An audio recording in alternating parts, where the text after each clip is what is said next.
వడ్డీ లేని రుణాలు ఇస్తున్నాం అని చెప్పి ఒక 5 మందికి చేసి 500 మందికి చేసినామని చెప్పేసి చెప్పుకునే రకాలు వీళ్ళు. పెళ్లి పందిరి వేస్తే కుక్కతో ఒక తలకి కింద పడ్డట్టున్నది. కేవలం 1,00,00,000 కోట్ల స్కామ్ అది. స్వయంగా వాళ్ళ సొంత మామనే కదా మీడియా ముఖంగా చెప్పింది.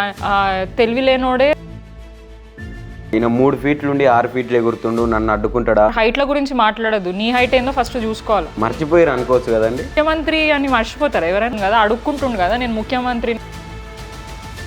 ఎంత చిల్లర అంటే పిల్లల మీటింగ్లలో పోయి చావుల గురించి దొంగనాగానే చూస్తారు ఎవరైనా కూడా. నేను చర్చకు సిద్ధం, ఎక్కడికి రమ్మంటారో చెప్పండి, మీ ఎవరు వస్తారో రండి, నువ్వు వస్తావా మీ నాన్న వస్తాడా అని చెప్పి మాట్లాడుతూ ఉన్నాడు. ఆయనకు అంత దమ్ము ధైర్యం లేదు కాబట్టి ఆయన రాలేడేమో అని మేము కూడా వదిలేసినాం, అంత పట్టించుకోలేదు. ప్రెస్ క్లబ్ పబ్ లాగా అనిపిస్తుంది.